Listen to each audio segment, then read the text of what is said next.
Woven in the Darkroom, Episode 1, The Tapes of Wisteria Hall. There's a place in Northumberland, England, so overgrown with ivy and surrounded by mist. Even Google Street View won't go near it.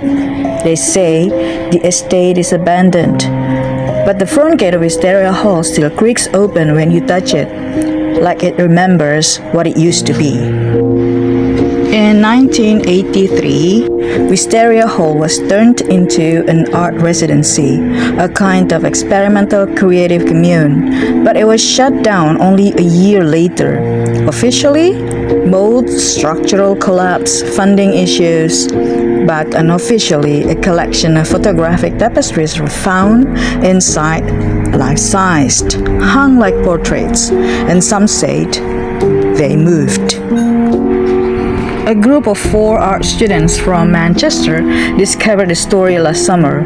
They'd heard the legends on Reddit, but they were looking for content for a creepy art podcast, something to go viral, so they broke in. When they returned, only 3 come back. The trio called their podcast Through the Lens, Behind the Thread. It was supposed to be a short run, just 4 episodes about forgotten art experiments, but everything changed when they found the tapestries. Not the kind of woven from silk or wool, these were something else. They were tapestries made from photographs.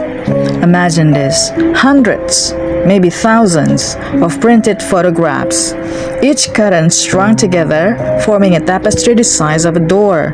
From a distance, it looks like a pixelated image, like an abstract face, but the closer you get, the more you realize. Each photo is of the same person, over time, in motion, sometimes turning towards the lens, sometimes, just sometimes, looking right at you.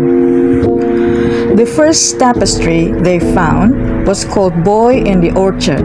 According to a forgotten exhibit catalog buried in the local library, the boy was the son of one of the artists, a photographer named Elara North. She vanished before the final exhibition. Each photo in the tapestry showed the boy walking through an orchard. In some, he was alone. In others, shadows appeared behind the trees. But here's what's strange. One of the group, Kian, swears the shadows weren't there when they first took the photos back to Manchester. They only started appearing after they hung the tapestry on their studio wall. Then came the second tapestry. This one was called Thread of the Mirror. It was different, sharper, more deliberate, like it had been stitched, not just with film, but with purpose. Leila, the researcher of the group, traced it back to a Hungarian artist who had experimented with photographic weaving. She'd cut stripes of negatives and printed film, layering them over tapestries woven with reflective thread. It created a trick of the eye. Depending on where you stood, the person in the tapestry looked like you. That was the last episode Lila appeared in. The final upload came with no intro music, just Kian whispering into his mic, clearly hiding. He said the tapestries had changed since they brought them back, that the woven photos were now forming new patterns. People they didn't recognize, faces too detailed to be accidental. He claimed the threads weren't made of fiber anymore, but of processed negatives from cameras that were never invented. Then he said this: "We thought we were studying art, but the art was studying us instead." Leila didn't leave. She was absorbed. She's in the thread now. The feed cut out. The tapestries were confiscated by a private collector, or maybe a museum. No one knows. Wisteria Hall has been bought and sold 3 times, but no one ever stays there long.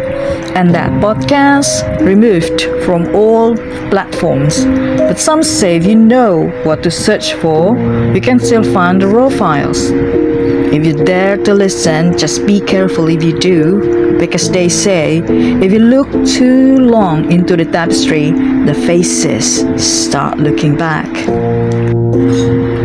This was episode 1 of Woven in the Darkroom. Next week, we'll dive into the sound loom, an artwork that hums by itself, only at night. Until then, keep your shutters closed and don't stare too long. Even threat remembers.